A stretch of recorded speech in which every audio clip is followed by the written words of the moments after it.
Hi everyone, welcome to your own platform Adda 24/7। मैं हूं आपकी educator, mentor and friend Kanupriya और आज आपके साथ में डिस्कस करने वाली हूं एक ऐसी फैकल्टी रिक्रूटमेंट जो एक ऐसे इंस्टीट्यूट की फैकल्टी रिक्रूटमेंट है जिसमें बहुत सारे लोगों का सपना होता है कि हम वहां से अपना पीएचडी कंप्लीट करें, जो कि आपका इंस्टीट्यूट है आईआईटी दिल्ली। ठीक है, तो यहाँ पर जो फैकल्टी रिक्रूटमेंट है उसकी बात हम करने वाले हैं। असिस्टेंट प्रोफेसर की फैकल्टी रिक्रूटमेंट ये है।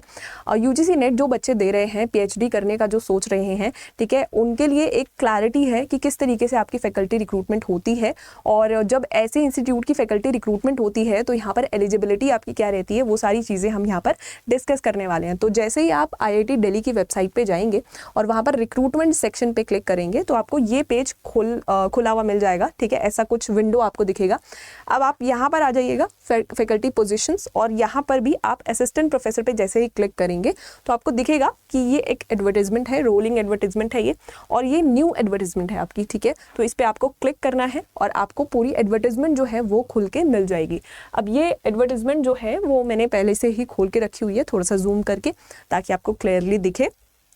अब देखो यहाँ पर आपको डायरेक्टली दिख रहा होगा, IIT Delhi invites applications from individuals with an established record of independent high quality research and commitment to teaching and research for faculty positions at the level of assistant professor grade 1 and 2। अब ये grade 1 और grade 2 में थोड़ा सा difference है जो हम आगे समझेंगे। एंड यहाँ पर जो आपके डिपार्टमेंट्स हैं जिनमें वैकेंसी है वो आप देख सकते हैं। Department of applied mechanics, department of biochemical engineering and biotechnology, department of chemistry, civil engineering, computer science and engineering, department of design, electrical engineering, energy science and engineering, humanities and social science, इसमें आपकी history की vacancies हैं, और mathematics है। फिर उसके बाद आपका मैनेजमेंट स्टडीज है। ठीक है, मैनेजमेंट स्टडीज एमबीए अगर आपने नेट किया है मैनेजमेंट में और वहाँ से फिर पीएचडी करी है उसके बाद तो आप यहाँ पर अप्लाई कर सकते हैं। जी हाँ, जो आपकी मिनिमम यहाँ पर एलिजिबिलिटी है वो आपकी पीएचडी है। तो आप देख सकते हो कि आईआईटी दिल्ली में फैकल्टी रिक्रूटमेंट निकल रहा है असिस्टेंट प्रोफेसर का और वहाँ पर आपसे मिनिमम एलिजिबिलिटी मांगी गई है पीएचडी की। ठीक है, तो बहुत बार आप सोचते हैं कि पीएचडी करके हमने क्या किया, तो पीएचडी वाले जितने भी बच्चे हैं वो यहाँ पर अप्लाई कर सकते हैं अगर आपका जो एरिया है वो मैच कर रहा है। यानी कि अगर हम मैनेजमेंट की बात करें तो मैनेजमेंट में भी बहुत सारे अलग अलग सब एरियाज हैं। तो यहाँ पर जो मेंशन है अगर आपने पीएचडी उसमें की है, ठीक है, तो आप आराम से यहाँ पर अप्लाई कर सकते हैं। अब बात करते हैं कि यहाँ पर आपके क्वालिफिकेशन और एक्सपीरियंस क्या मांगा है। तो क्वालिफिकेशन आपकी मांगी है पीएचडी। ठीक है, जहाँ पर आपका अगर हम ग्रेड 1 की बात करें तो वहाँ पर आपका एक्सपीरियंस होना चाहिए 3 साल का। अब वो एक्सपीरियंस आपका इंडस्ट्रियल, रिसर्च या टीचिंग एक्सपीरियंस हो सकता है। अब अगर हम ग्रेड 2 की बात करें तो अगर आपके पास में 3 साल से कम का एक्सपीरियंस है, से फॉर एग्जांपल आपकी पीएचडी है और आपके पास में 3 साल से कम का एक्सपीरियंस है, तो आप ग्रेड 2 के अंदर यहाँ पर अप्लाई कर सकते हैं। ठीक है, तो ग्रेड 1 और ग्रेड 2 में डिफरेंस क्या है, सैलरी का डिफरेंस है। ठीक है, आपका पे लेवल का डिफरेंस है, वो अभी हम देखेंगे। चलिए, तो देखिए आपकी जो लास्ट डेट रहने वाली है जिसके पहले आपको अप्लाई कर देना है वो है आपका 31 दिसंबर 2025। यानी कहने का मतलब क्या है कि आपके पास में काफ़ी लंबा समय है जो आप आराम से ले सकते हैं अप्लाई करने के लिए। यहाँ पे आपके बहुत सारे ये दिए हुए हैं, तरीका दिया हुआ है कि कैसे आपको अप्लाई करना है, तो एक बार इसको गो थ्रू ज़रूर कर लेना।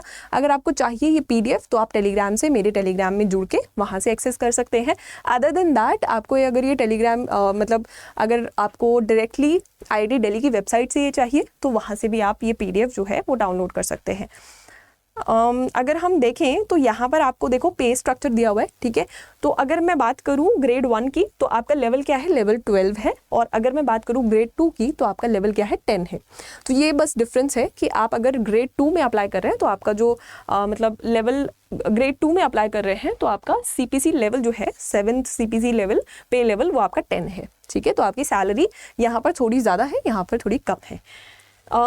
उसके बाद अगर मैं बात करूँ तो यहाँ पर आपको डिफरेंट और चीज़ें दिख जाएंगी। जैसे अब्रॉड से अगर कोई अप्लाई कर रहा है तो उसके लिए भी यहाँ पर इन्होंने काफ़ी सारी चीज़ें जो हैं वो करी हैं। ठीक है, और अब बात आती है कि आपके स्पेशलाइजेशंस क्या हैं। जैसे कि वहाँ पर सोशल साइंस लिखा हुआ है, बट सोशल साइंस में क्या स्पेशलाइजेशन या आपकी पीएचडी किस उसमें होनी चाहिए स्पेशलाइजेशन में, वो आपको यहाँ पर पता चल जाएगा। अभी मैं आपको दिखाती हूँ। यहाँ पर आपको देखो ये आपके जैसे एरियाज हैं, ठीक है, आपको एरियाज दिए हुए हैं और एडिशनल क्राइटेरिया दिया हुआ है। आपका पब्लिकेशन रिकॉर्ड क्या है वो भी थोड़ा सा यहाँ पर आपको मतलब कहते हैं ना कि असेस करने में वो भी आपको क्या करेगा, हेल्प करेगा। तो यहाँ पर आपके एडिशनल क्राइटेरिया हैं। तो ये देखो, अगर आप नहीं भी अभी पीएचडी हो, ठीक है, तो आपको थोड़ा सा क्लैरिटी मिलेगी कि आप कहाँ पे अपनी पब्लिकेशंस कर सकते हो, ठीक है। ऐसे डॉक्यूमेंट से आपको पता चलता है कि आप कहाँ पर अपने पब्लिकेशंस जो हैं वो कर सकते हो, क्या क्या इन्होंने दिया हुआ है। Minimum 4 SCI SCIE listed reputed journal आपका होना चाहिए, ठीक है। तो ये मतलब आप ध्यान रख सकते हो, आप दिमाग में रख सकते हो, मतलब बहुत नॉलेज इन्हांस होता है जब आप ऐसी चीज़ें देखते हैं। एजुकेशन सेक्टर में अगर आपको आगे बढ़ना है तो ये चीज़ें आपको थोड़ी सी मतलब अपडेटेड आपको रहना पड़ेगा कि जो बड़े बड़े जो आपके इंस्टीट्यूट हैं वो किस तरीके से रिक्रूटमेंट कर रहे हैं, क्या उनके रिक्वायरमेंट्स हैं, ठीक है। चलिए, तो यहाँ पर देख लीजिए आपका डिपार्टमेंट ऑफ केमिस्ट्री में जैसे ये आपके एरिया ऑफ स्पेशलाइजेशन है। अगर मैं मैनेजमेंट की तरफ चलूँ तो थोड़ा सा आगे बढ़ते हैं, मैनेजमेंट की तरफ चलते हैं। डिपार्टमेंट ऑफ डिज़ाइन आ गया, हमारा मैनेजमेंट जो था वो बिल्कुल लास्ट में था, ठीक है। ये देखिए ह्यूमैनिटीज एंड सोशल साइंस में early modern south Asian history में है आपका, ठीक है। तो आपका क्या है यहाँ पर डायरेक्टली लिखा हुआ है candidates must have a PhD in history. PhD अगर आपके पास में हिस्ट्री में है तो आप अप्लाई कर सकते हैं इसमें। फिर अगर मैं बात करूँ आपकी मैनेजमेंट स्टडीज ऊपर चला गया क्या, हाँ आई थिंक नहीं, हाँ ठीक है। मार्केटिंग एनालिटिक्स, ठीक है, econometrics, entrepreneurship finance, entrepreneurial finance, strategic management, cyber security in information systems, AR VR metaverse, machine learning for information system management, generative artificial intelligence, digital platforms, digital transformation, design sciences and human computer interaction, quantitative methods। और यहाँ पर देखो future of workplaces, workforce, work practices, normative and ethical workplaces, workforce and work practices, positive organizational psychology, workplaces, workforce and work practices. तो आपको यहाँ से बहुत सारी चीज़ें पता चली, ठीक है, इस नोटिफिकेशन से। अगर आप नहीं भी अप्लाई कर सकते तो आपको ये पता चला कि रिक्वायरमेंट्स में क्या है। अगर मुझे कभी वहाँ पर पढ़ाना है या मैं एम भी कर रही हूँ वहाँ पर पहुँचने का, तो मुझे क्या क्या चाहिए होगा। और यहाँ पर देखो दूसरी तरफ आपका पब्लिकेशन रिकॉर्ड रेप्यूटेड जर्नल्स में होना चाहिए, ठीक है। अदर आपके क्या होने, अदर क्या कंसिडरेशंस है कि आपका first class through out academics में होना चाहिए। टीचिंग फीडबैक डिज़ायरेबल होना चाहिए बट मैंडेटरी नहीं है, ठीक है। डिज़ायरेबल है बट मैंडेटरी नहीं है। तो जो भी पीएचडी करके थोड़ा सा निराश हो जाते हैं, तो भाई पीएचडी करके आप ऐसे इंस्टीट्यूट्स में अप्लाई कर सकते हैं, ठीक है। So this is a very good opportunity for all those जो पीएचडी में यहाँ पर पीएचडी अपनी कंप्लीट कर चुके हैं और उनके पास में एक्सपीरियंस है। तो ग्रेड 1 में एक्सपीरियंस नहीं है तो आप ग्रेड 2 में अप्लाई कर सकते हैं। अब फॉर ऑल दोज जो यूजीसी नेट की तैयारी कर रहे हैं, इन केस अगर आपको प्रिपरेशन करनी है, कोई भी अगर आपको यहाँ पर नीड है, ठीक है, तो आप यहाँ पर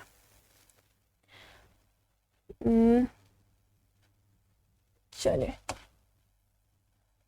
आप अड्डा 24/7 से अपनी प्रिपरेशन कर सकते हैं, ठीक है। तो अगर मैं यहाँ पर अड्डा 24/7 पे जाऊँ, ठीक है, इन केस आपको प्रिपरेशन करनी है, आपको कोर्स लेना है, एनरोल करना है हमारे प्लेटफॉर्म के साथ में, तो यहाँ पे ऑल कोर्सेज में आप जाओ, ठीक है। यूजीसी की तरफ आप जैसे ही जाएंगे तो यहाँ पे हमारे जो एनरोलमेंट्स हैं वो शुरू हो चुके हैं, हमारे कोर्सेज ऑलरेडी शुरू हो चुके हैं, ठीक है। मतलब कल से शुरू हो जाएंगे पेपर 1 का। और मेरा जो कोर्स आपका देखने के लिए मिलेगा, आपको जो मैनेजमेंट का जो हमारा कोर्स है वो आपका शुरू हो रहा है 16 से। तो इट्स बेटर कि आप पहले ही उसमें एनरोल कर लें ताकि आप कोई भी क्लास जो है वो मिस ना करें। अगर आपको मैक्सिमम डिस्काउंट यहाँ पर चाहिए, मैक्सिमम डिस्काउंट अगर आपको चाहिए तो आप यहाँ पर कोड लगा सकते हैं, ठीक है। जैसे आप बाय नाउ पे जाओगे तो यहाँ पर आप क्या करोगे, एक कोड एंटर कर देना। जैसे ही आप यहाँ पर जाते हैं और कोड को एंटर करोगे ना, जैसे Y1014, तो देखो आपको यहाँ पर ऑटोमेटिकली अप्लाई जैसे ही आप करते हैं तो आपका यहाँ पर जो कॉस्ट है वो बहुत कम पड़ जाती है, मतलब बहुत कम में आपको कोर्स मिल जाता है। काफ़ी अच्छा खासा डिस्काउंट आपको यहाँ पर देखने के लिए मिल जाता है, ठीक है। तो ये थी पूरी नोटिफिकेशन, आई होप आप लोगों को क्लियर हुई होगी। एंड काफ़ी रेप्यूटेड इंस्टीट्यूट की नोटिफिकेशन है तो काफ़ी ज़्यादा हमारे लिए इंपॉर्टेंट हो जाती है कवर करना। आपको थोड़ा सा आइडिया होना चाहिए कि क्या रिक्रूटमेंट्स हैं, क्या उनके रिक्वायरमेंट्स हैं, ठीक है। तो वही डिस्कस आज हमने यहाँ पर किया है। आई होप आप लोगों को वैल्यू एड हुई होगी इस सेशन से। And thank you for watching, keep learning, keep growing. और अगर आपको ऐसे ही अपडेट्स चाहिए तो ज़रूर से चैनल को आप यहाँ पर सब्सक्राइब कर लीजिएगा। Thank you so much.